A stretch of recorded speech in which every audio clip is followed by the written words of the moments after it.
Spencer. And the only prediction I got is I beat him in the head. And then there's Teresa and Mike and some other kid. I got him on. And this kid. And then there's these people. So I can explain this to you. Yeah. All right, listen up, because I don't want to have to repeat this.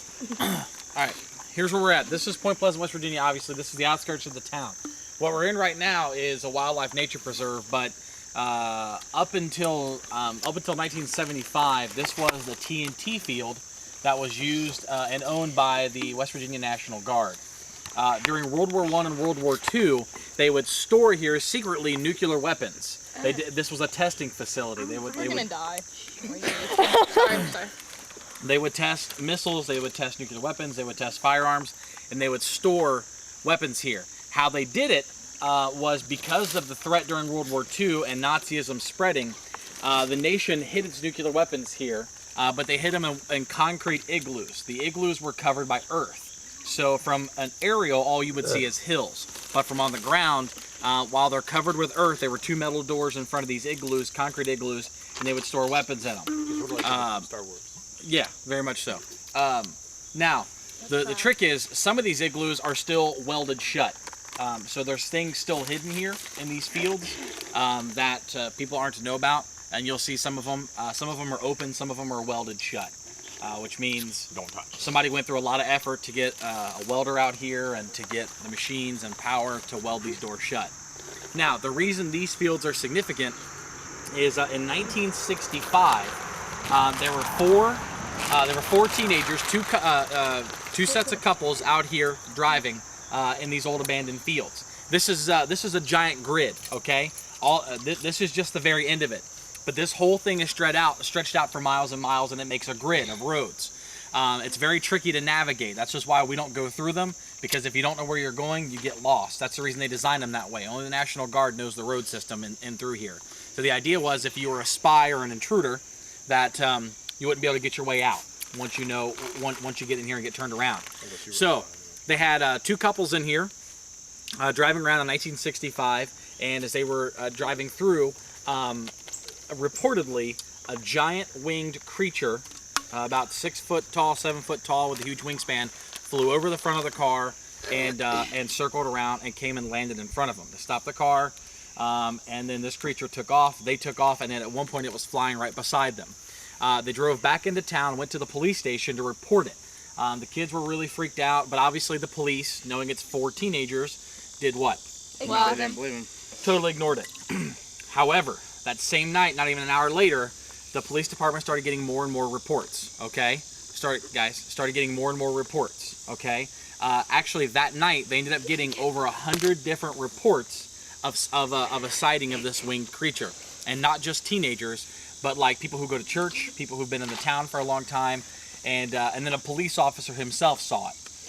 Now, to validate the story even more, 2 days later, one of the initial eyewitnesses, one of the teenagers, ended up going to the hospital. His eyes were bleeding, and he went blind. Wait. A police officer saw this thing? Yeah. Didn't shoot it? No.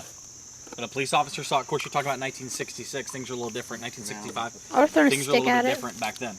Anthony Mount killed him. Go Okay, away! so over the next couple days, more and more people ended up seeing this winged creature. Okay, and so this became a national issue. It started getting a lot of attention, a lot of press. The government sent men here. Now, have you guys ever seen the movie Men in Black? Yeah. This is where it came from. The idea that there was a paranormal investigation unit set up by the federal government to investigate paranormal sightings.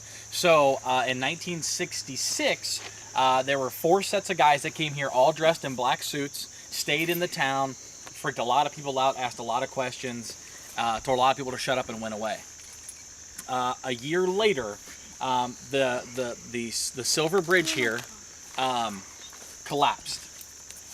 They reported seeing the Mothman on top of the bridge the day it collapsed. There was a lot of attention around it. That night, roughly about 40 people died in that bridge collapse. So it became a huge national issue, gained a lot of attention, and ever since then, there's been sightings of this creature throughout the world before major disasters. There's pictures at 9/11, there's pictures at the tsunami, There's pictures. Just you can get online and see them. This whole area has gotten so much attention that in like '99 they made a movie called The Mothman Prophecy, based around it. They took the whole legend of the Mothman in a little bit of a different direction, but that's what it is. Now My this whole dad told me town about has that movie. thrived on the Mothman since then. It has never been back. It has never been seen since that bridge collapsed. But you know, this town is very plagued by the Mothman. Matter of fact, in September they have a Mothman festival here. So the point of this trip is to come down, not to scare you or to even educate you on the Mothman, but to talk a little bit about spiritual warfare that exists. A lot of people, secular people and church people, believe that the Mothman is ultimately a demon. That its presence is basically a presence of evil, and wherever that evil is, disaster happens. And so, out of all the urban legends, you talk about the Loch Ness Monster, you talk about Bigfoot, you talk about the Mothman. Mothman is the only one that's ever been remotely believable, because it's the only one that's been caught on tape. It's been filmed, it's been photographed, and it's been a huge debate.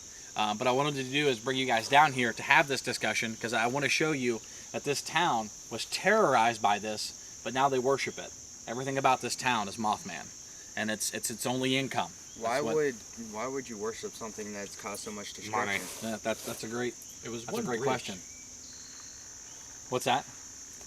It was one bridge. I would consider mass destruction to be at least a couple days. But in this town, when you're talking about 40 people dying at one time, That's a lot because there's not a lot of people. that's a lot of destruction for a small town. Why would it have You to know. be a bridge? And plus, that was its only bridge. That was its only means to connect back to Ohio at the time. Did they make another one? They did make another one. Did we cross it? Yeah. But we're also going to go to the site where the bridge once stood, and kind of check out that. So basically, just to get the discussion going about spiritual warfare, the fact that there is good versus evil, and that there's been a conversation about this for almost 50 years. So what we're going to do is head back to some of these igloos and check some of this out. Yes. Go. Maybe we'll see the Mothman. With what? Step hop.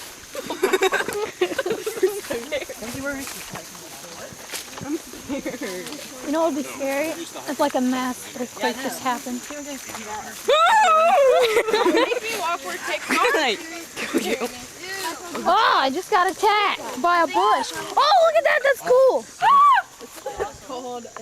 I bet you that's where it Nasty. sleeps. It's called disgusting. It's called cool. It's called disgusting. water. It's called Yeah. disgusting, and That too. we're probably all gonna fall into it and die.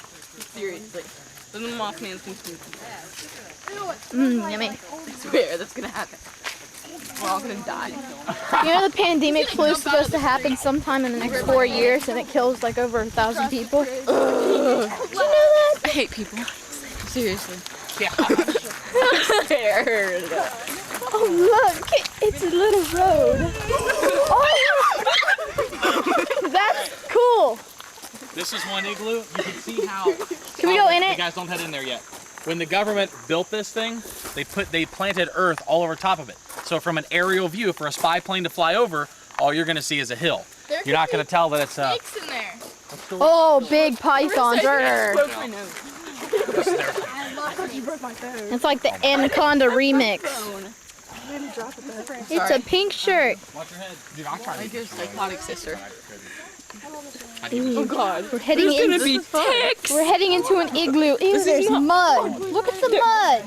And I'm in a... Oh my gosh, you guys. Oh, this is so disgusting. Don't laugh, kid. I'll push you down. Don't laugh. I'm gonna need a light. Look, ooh, pretty. Look at little mud. You got light on that thing? I don't know. I have Nope. night vision. I don't know how to use it though. Menu. Everybody in here? There's a freaking snake in here. I Yeah, bet be you. careful if you have sandals on.